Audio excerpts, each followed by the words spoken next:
5వ ఎపిసోడ్.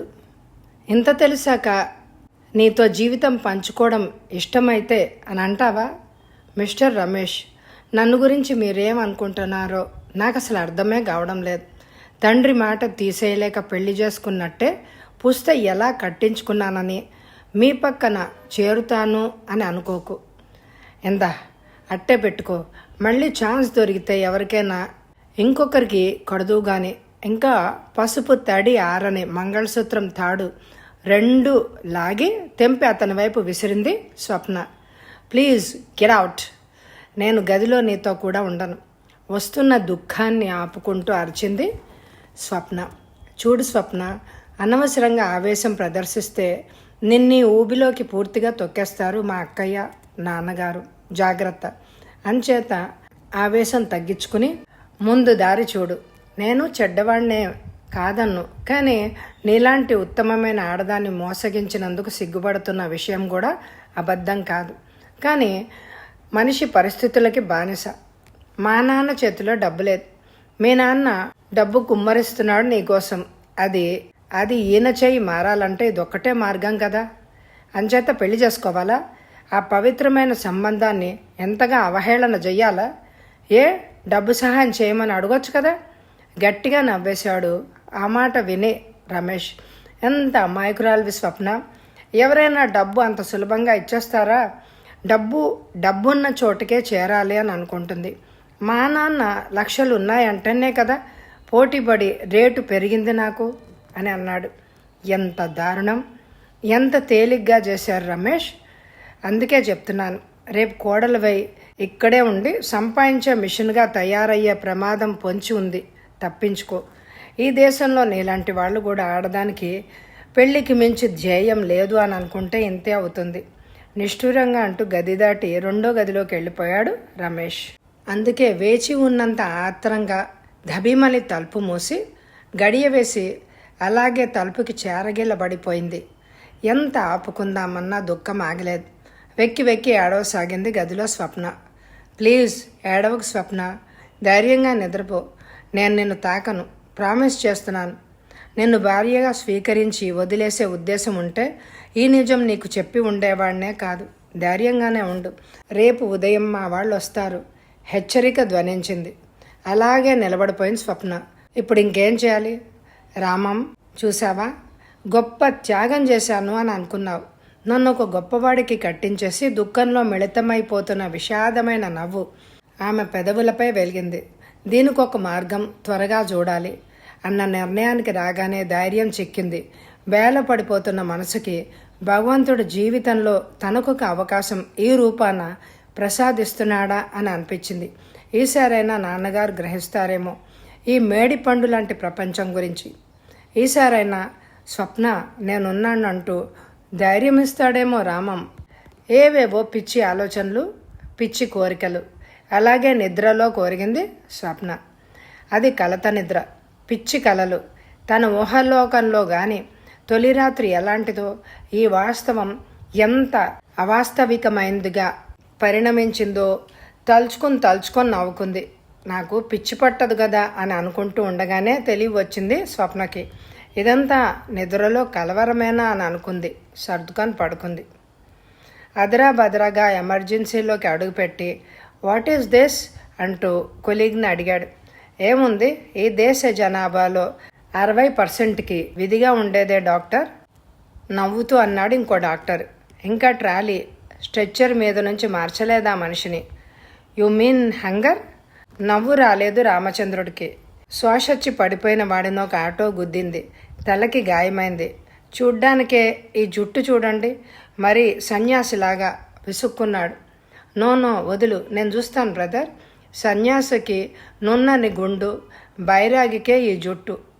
ఆ మాత్రం తెలియపోతే ఎలా? కమాన్, ఇక్కడే ముందు క్లీన్ చేసేద్దాం. గ్లూకోజ్ ఇవ్వు అంటూ నర్సు తెచ్చిన కత్తెర అందుకున్నాడు. ఎవరో కిసుక్కున నవ్వారు. తలెత్తి నవ్వొచ్చిన వైపు చూశాడు. చేస్తున్న పని ఆపకుండానే ట్రే పట్టుకున్న అందమైన నర్సు తల వంచుకుంది సారీ అంటూ. రాముడికి కూడా కాస్త ఈ పరిస్థితికి నవ్వు రాకపోలేదు. డాక్టర్ మంగళ పని చేస్తున్నట్టుగా ఉంది. కానీ కొన్ని పనులు చేయక తప్పదు కదా. తల మీద గాయానికి కావలసినంత మేర జుట్టు తీశాడు. క్లీనింగ్ పూర్తి చేసి గ్లౌజ్ వేసి థియేటర్లోకి తెండి 3-4 కుట్లు వేయాలి కాబోలు మాట్లాడకుండా ముందుకు నడిచాడు. థియేటర్లో కుట్లు వేసి నర్సు కట్టి పూర్తి చేసేదాకా నిలబడ్డాడు రామం. అతను అప్రయత్నంగానే రోగి నకసిక పర్యంతం పరీక్షగా చూశాడు. బక్కగా చిక్కిపోయిన ముఖం, తెలియకుండా గడ్డం గుబురుగా పెరిగిపోయింది. కాస్త కోలుకున్నాక మనిషిని క్లీన్ చేయండి, ఇంకేమైనా రోగాలున్నాయేమో చూద్దాం. పని ముగించి బయటికి బయలుదేరాడు రామం. ఎస్ఆర్ అన్న డాక్టర్ గారి ముందు నర్సులు, వార్డు బాయ్లు విసుక్కున్నారు వెనక. అడ్డమైన ముష్టి వెధవలకి ఇలా రాజభోగం, తెలివి రాగానే పంపిస్తే ఈ కట్టు ధర్మమాని ఇంకాస్త ఎక్కువగా సంపాదిస్తాడు నవ్వుకున్నారు. రామం కూర్చుని ఉండగానే పక్క ఫోన్ మోగింది. అది రావుగారు ఫోన్. నేను ఢిల్లీ వెళ్తున్నానయ్యా. అమ్మాయి ఉత్తరం రాయలేదు, పత్రమూ లేదు. ఫోన్ నంబర్ ఇచ్చారా? అది కూడా రావడం లేదయ్యా. ఏం చెయ్యాలో తోచడం లేదు. చాలా వర్రీ అయినట్టుగా ధనిస్తోంది రావుగారి మాట. సార్, మీరు మరీనండి నవదంపతులు ఇలా ఉత్తరాలు రాసుకుంటూ కూర్చుంటారా? కాలాన్ని వృధా చేస్తారా? కాస్త ఓపిక పట్టండి సార్, నేను వస్తాను కదా, మాట్లాడి ఏం చేయాలో చూద్దాం. ధైర్యం చెప్పి పెట్టేశాడు రామం. వారి ఆతృతకి నవ్వొచ్చింది అతనికి. రేపు నేను పద్మని ఇంటికి తీసుకెళ్ళి నాగేశ్వరరావు ఇలాగా తన పీకల మీదే ఉంటాడు కాబోలు నవ్వుకున్నాడు. స్వప్న అంత హ్యాపీగా ఉంది. నాకు చాలా ఆనందంగా ఉంది. నా పద్మ నా మూలంగా మామూలు మనిషి కావాలి, అదే నా కోరిక. నిజంగా ఇది వింటే స్వప్న కూడా సంతోషిస్తుంది అని అనుకున్నాడు. ఆమె అమెరికాకి ప్రయాణమై వెళ్ళిపోకుండానే తమ వివాహం అయిపోవాలి, అమ్మకి సంగతి చెప్పి ఒప్పించాలి అని అనుకున్నాడు. రాము ఆసుపత్రి వదలడానికి ఆ రోజు చాలా ఆలస్యమైంది. ఏదో ఒకటి కేసు రావడంతో ఉన్నది అవస్థ పెట్టడమో జరిగి డ్యూటీ అయ్యాక కూడా ఒక 3 గంటల దాకా ఆసుపత్రి వదలలేకపోయాడు. తిన్నగా నాగేశ్వరరావు గారి ఇంటికెళ్ళి పద్మకి ముఖం చూపించి రావుగారింటికి వెళ్దామా అని అనుకున్నవాడు అక్కడి నుంచి కదలలేకపోయాడు. నాతో కూడా రా పద్మ, రావుగారిని చూసొద్దాం అంటూ ఆహ్వానించాడు. సంతోషంగా బయలుదేరింది పద్మ. స్కూటర్ గాల్లో తేలే పుష్పక విమానంలా తోచింది ఆమెకి. గట్టిగా రామన్ నడుం చుట్టూ చేయి బిగించి చెంపని అతని వెన్ను కాంచింది. రామం గుండెలు వేగంగా కొట్టుకుంటున్నాయి ఆ స్పర్శకు. పద్మరావు గారికి నేనెంత రుణపడి ఉన్నానో ఎవ్వరూ ఊహించలేరు. వారే కాదు, వారమ్మాయి స్వప్న పెట్టిన భిక్ష ఈ రామం తెలుసా. నేను ఆ దేవతకి జీవితాంతం పూజ చేస్తాను. నాకిలాంటి భర్తనిచ్చినందుకు ఆమె నా దేవుడు అని అనుకుంటాను అంది ఆనందంగా. రాబోయ్, రా రా, మర్చిపోయామేమో అనుకుంటున్నాను ఇప్పుడే అంటూ స్కూటర్ చప్పుడు విని బయటికి తొంగి చూస్తూ అన్నారు. రామం పక్కనే పద్మని చూసి తల పంకించారు. పద్మ వంగి వారి పాదాలకు నమస్కరించింది. ఆమె తలని నిమురుతూ, నువ్వు ఎంత అదృష్టవంతురాలువో నీకు తెలియదమ్మా. రామం మంచి డాక్టరే కాదు, బంగారం లాంటి మనిషి. రా రా, లోపలికి రా. నేను చెప్పకుండా ఎలా తెలిసిందో ఆశ్చర్యంగా అడిగారు రామం. ఇలాంటి విషయాలు చెప్పాక కానీ అర్థం కావనుకోనోయ్. నేనేమన్నా నిన్న మొన్న పుట్టినవాడినా? గట్టిగా నవ్వేస్తూ లోపలికి దారితీశారు. వంటావిడ తోటమాలి రాముణ్ణి చూసి పరిగెత్తుకొచ్చారు. స్వప్న వెళ్లేలోగా పెళ్లి చేసుకుందామని అనుకుంటున్నాను సార్ అన్నాడు. శుభం, ఆ శుభకార్యం ఇక్కడే జరిపించేద్దాం. నా తల్లి వెడితే మళ్ళీ ఎప్పుడో గానీ రాదు అంటుండగానే వారి కంఠం దుఃఖంతో పూడుకుపోయింది. చచా బాబాయ్ గారు, శుభమా అంటూ భర్త వెంట వెళ్తుంటే మీరు అలా బాధపడకూడదు అంది పద్మ. నిజమేనమ్మా, కానీ బేల మనసు విననంటోంది. ఏమిటో తెలియని ఆరాటం పడిపోతోంది. ఏం చేయమంటావు? చెప్పు విశేషాలు చెప్పు కూర్చుంటూ అడిగారు. ఏముంటాయి సార్, మీరే చెప్పాలి. ఒంట్లో ఎలా ఉంటుంది? ఒంట్లో అద్భుతంగా ఉందయ్యా, మనసే ఖాళీగా ఉంది.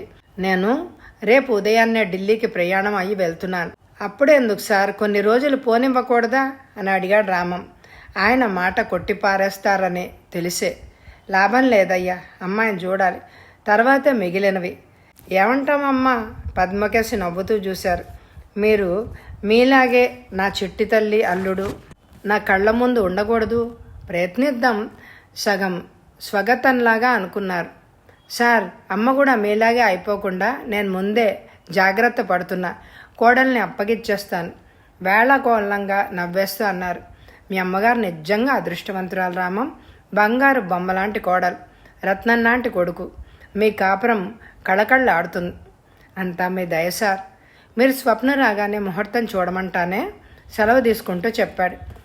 నేను వెళ్ళానంటే అతగాడిని ఒప్పించేస్తానయ్యా, అందుకే వెళ్తున్నాను చాలా నమ్మకంగా అంటూ పద్మ రామాన్ని స్కూటర్ దాకా దిగబెట్టారు రావుగారు. రామం అప్పుడే పద్మని ఇంటికి తీసుకెళ్దామని అనుకున్నాడే, కానీ అది సమయం కాదు. ఎందుకో చాలాసేపు ఏ గమ్యం లేకుండా ఇద్దరూ కలిసి ఉండడమే ముఖ్యం అన్నట్టు ఇష్టం వచ్చినట్టు తిరిగారు. నల్లని ఆకాశంలో తారలు ముక్మల్ మీద చెంకీ బిళ్ళల్లాగా మెరుస్తున్నాయి. చక్కని గాలి మత్తుగా ఉంది. ఇంటికి పోదాం, ఇంకా వదిన ఎదురు చూస్తూ ఉంటుంది అంది నెమ్మదిగా పద్మ. పద్మ, ఇప్పుడు నీ మాటలు వింటుంటే ఏమనిపిస్తుందో తెలుసా? కుతూహలంగా ఆమె ముఖంలోకి చూసి అడిగాడు రామం. ఏమనిపిస్తోంది? ఈ మాటలన్నీ ఎప్పుడు నేర్చావా అని అనిపిస్తోంది కదూ. ఇవి నిజంగా మీరు నేర్పినవే రామం. మనం త్వరగా పెళ్లి చేసేసుకుందాం. నేను మీకు ఇంకా దూరంగా ఉండలేను అంది అతడి గుండెల్లో ముఖం దాచుకుంటూ.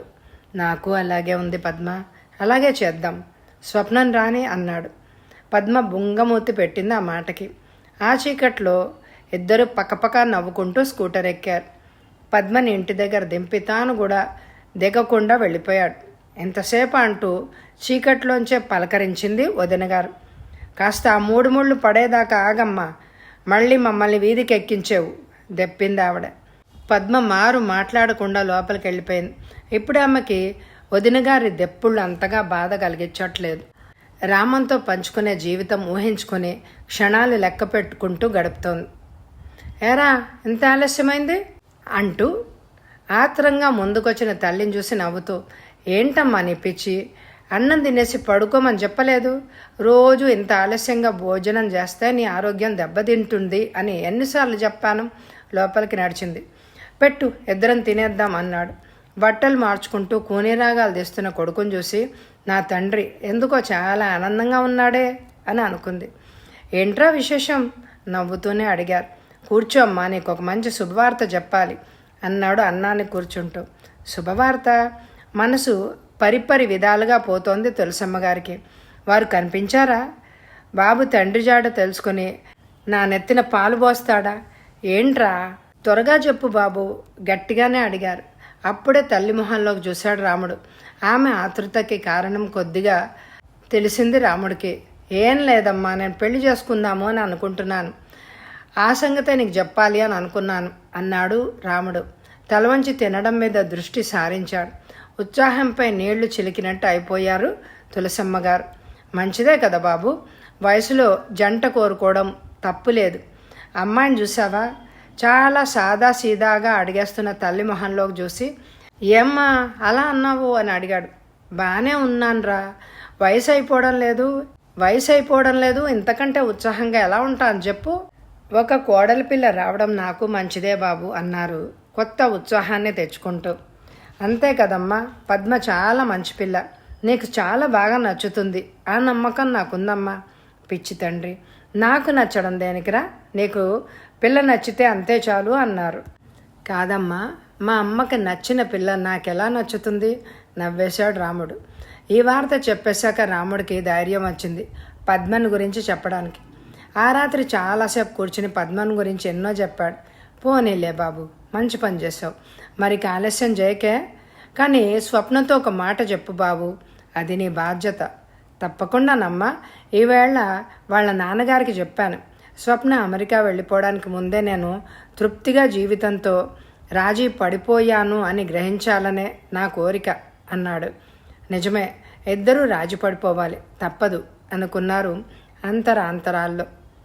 ఆలోచనల అలల కలల్లో తేలిపోతూ కృంగిపోతూ నిద్ర కొరిగాడు రామం. అరే, నేనింకా రావుగారిని పంపించి రావాలి అంటూ గబగబా తెల్లవారిపోవడం చూసి హడావిడిగా తెమిలి బయలుదేరాడు రామం. అదేమిటో ఒక్కసారి ఆలస్యం చేస్తే ఆ రోజంతా శ్రమ పడుతుంది. అలాగే జరిగింది రాముడికి.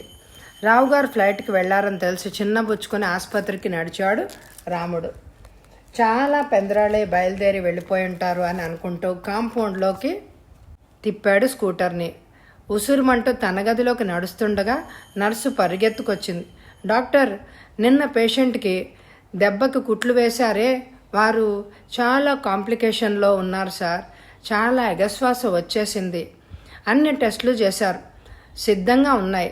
ఎక్స్రే కూడా తీసాం, ఒకసారి చూస్తారా? ఒక్క గుక్కలో చెప్పేసింది నర్సు. ఓకే, వస్తున్నాను పద అంటూనే వేసుకున్న కోటు తీసి డాక్టర్ కోట్ అందుకుని గది దాటాడు. అలవాటుగా అతడి చెయ్యి స్టెథోస్కోప్ ఉందో లేదో తడిమి చూసింది. తాను తల మీద కుట్లు వేసిన రోగికి, ఇప్పుడు ఒళ్ళు తెలియకుండా మంచం మీద పడి ఉన్న రోగికి అస్సలు పోలికలేదు అని అనుకుంటూ పల్స్ చూడడానికి చెయ్యి అందుకున్నాడు రామం.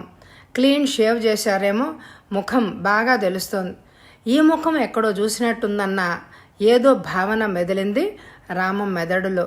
అలాగే చూస్తూ ఉండిపోయారు. అతడి చేతికి వేళ్ళు పల్స్ లెక్క పెట్టడం ఎప్పుడో మానేసింది. అతని మనోఫలకం మీద ఫ్లాషెస్ లాగా ఏవో దృశ్యాలు ఈ ముఖం చిరపరిచితమై ఉన్న ముఖంలాగా చేస్తున్నాయి. రామం మనసు తన చిన్నతనంలోకి జారిపోయి భీకర దృశ్యాలకి దడుచుకుంటోంది. తాగివచ్చి అమ్మ జుట్టుపట్టి లాగి పారేసిన చెయ్యి, అమ్మ వీణ వాయిస్తే భరించలేక వేళ్లకి రక్తాలు వచ్చేలాగా నొక్కి పారేసిన ఆ రాక్షస హస్తం, ఏదో పామును పట్టుకున్నంత పరాగ్గా త్వరగా కిందకు వదిలేశాడు రామం. తన చిన్నారి చెల్లెల్ని గుండె జబ్బుతో మిణుకు మిణుకు అంటూ బ్రతుక్కొస్తున్న చెల్లాయిని లాగి కింద పడేసిన చంపిన హంతకుడు ఇతనిక నేను జాలిపడి సేవ చేస్తా. దీపావళి పండగ మూలాన తక్కువ టైం చదువుతున్నానండి. కథ వచ్చే ఎపిసోడ్లో కొనసాగుతుంది. ఈ ఎపిసోడ్కి తప్పకుండా ఎక్కువ లైకులు ఇవ్వండి. Thank you very much my dear friends.